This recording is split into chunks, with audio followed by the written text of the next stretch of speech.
Hello everyone and welcome back to another video. So today we're going to be looking at the prices for the upcoming Pariah stuff. We're going to be looking at some of the stat previews for the Inquisitor that they're showing off today on the 40k daily stream.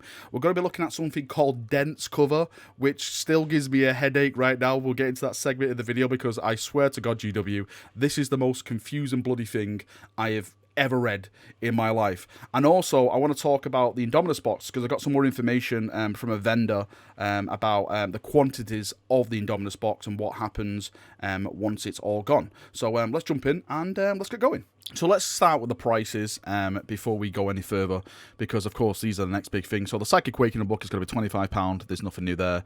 The Demon Fuge, Ethereal Stern, and Kaganal, I don't even pronounce that guy's name, sorry if I got it wrong. They're going to be £30. The Necron Illuminator is going to be £30. Lord Inquisitor Kyra Draxus, which we'll get into some rules in a second, she's going to be £20. The Demon Fuge graphic novel is going to be £25, and Broken Saints, which is an audiobook also coming, is going to be £12. So those are the prices right off the bat from the vendor source that I have. Now, the actual rules that they're showing off on the stream today, I'm sure we'll probably get more of this going over it all in an actual Warhammer community article, but as for now, they haven't put it up there, so I'm just going off solely what they actually put on the stream. Massive shout out to Grumpy Lime over on my member Discord server for providing me these images. Absolute legend, mate. So let's start with the actual base stats of Kyra Draxus. So she's got movement of 6, weapon skill is 2+, ballistic skill is 3+, strength is 3, toughness is 3, wounds are 5, attacks are 4, leadership is 9, and the save is 3+. Nothing really too fancy there, I think, straight off the bat. You know, the strength is 3, you know, average. Weapon skill 2+, that's pretty nice. You know, you expect an Inquisitor to maybe handle themselves when they come into combat.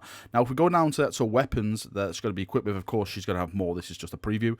So the Dirge Singer, which is range 18, assault 2, strength 4, AP is 0, damage is 2, and the abilities on this: when resolving an attack made with this weapon on a wound roll of 6+, this weapon has an armor penetration of -3 for that attack. So if the dice gods are with you and you do manage to get a couple of 6s, then it's, you know, -3. Space Marines, that is, you know, a 6 to save and stuff like that. Orcs, it's going right through, killing them all and all that kind of jazz. As you can see, she's got some other things on her. One is paralysis grenades that can stun an enemy and stuff like that. You can read it all there. Another thing is Shang. It says when this model manifests a smite psychic power, you can select one enemy unit within 18 inches and visible to this model to be affected instead of the closest enemy unit. So it's basically like I can smite anyone on the battlefield rather than, you know, it has to be the closest unit to you. I think that's pretty cool. I've always liked smites. The thing with me in my army, I don't normally take librarians anymore. I'd rather take like a lieutenant or like a captain in its place, even like a tech marine, because for me it gets more use in my army with the rerolls and, you know, putting wounds back onto dreadnoughts or tanks and stuff like that. Now, when it comes to rules in this book, the rule focus is going to be on the Inquisition. There's not really going to be anything for the Necrons in there. We are going to have like the rules for the characters and stuff like the Illuminator and everything like that. The reason GW is doing this, because again, for those of you who don't know, Indomitus, the box set, is coming out in July, but following that box set release, we're going to have the start of all the new codexes for 9th edition. The first codex, which I personally think is going to be coming out, is the Necron codex, and then soonly following that will be the Space Marine codex. So there's really no point for them in putting like all the rules and stuff for like range for like the race of Necrons in this book, when a month later we're actually just going to get like a full brand new codex where it's all in. So I think GW said, no, let's leave that, and they can just wait like another month, and that's when you'll get all your new fancy rules with like the brand new range refresh with Necrons, with like the Silent King and everything like that. They did show off this though, Alpha Class Psyker stratagem for the Inquisition. One command point: use your stratagem before the battle, select one Psyker Inquisitor model from your army that is not a named character. This model knows one additional psychic power from the Telethesia discipline.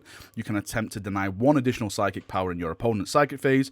You can also use this stratagem once per battle. So something nice for psychers there for the Inquisition and all that kind of jazz that goes along with them. Now on to one of the big talking points is this new thing called dense cover, and the blurb of text in the background, you can read it for yourself. I'm not going to attempt to do that. I've tried to read this. Literally, this is like my 15th attempt at recording this segment, because every time I've gone back to try and read what this is, I just trip over myself, and I swear to God, I thought I was having a mini stroke at one stage, because the amount of just, what is this? In this blurb of text, it just completely confused me. Massive shout out to Tom Layton over on Twitter, who's trying to decode this and do the Emperor's work. But for me, I'm not going to touch it at all. Again, if you want to like pause the video and maybe explain it to me in the comment section, I will welcome that. I would literally get down and kiss your bloody feet. I'm actually hoping, as an Imperial Fist player, I get to ignore this, because we ignore cover, so maybe I just don't even have to pay one bit of attention to this and just carry on purging in Dawn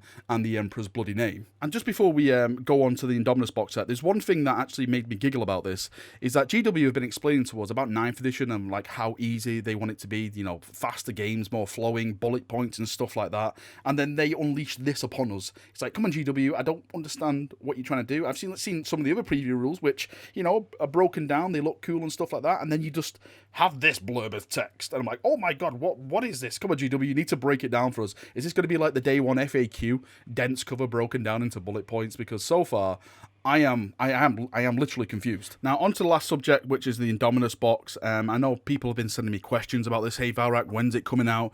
How much is it going to be?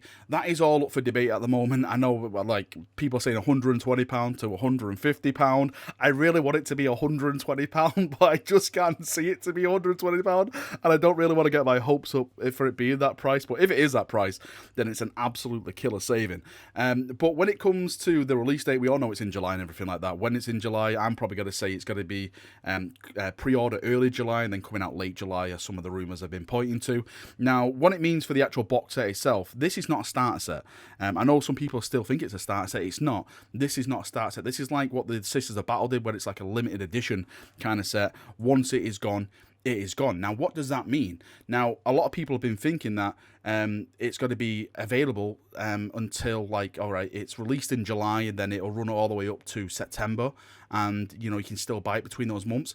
From the information I've received today, it's not going to be like that at all. Like, the vendors themselves are going to order a quantity of it, and once that quantity is gone, that's it. GW won't restock it anymore. So once it's gone, it is gone. Hopefully GW have learned their lessons from the sister box set, because that sold out within, I think it was like 10 minutes on some sites. Like, it was completely just vanished, and then it appeared on eBay with all the scalpers and stuff, and those people, and you know, it's trying to get one was like trying to get blood from a bloody stone.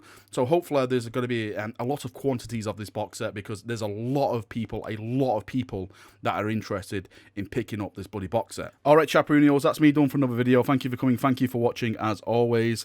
If you've got any thoughts, feedback, anything like that, leave it down in the comment section down below, and we'll have a nice little chat down there as we always do. See you now, have a great day, and bye bye.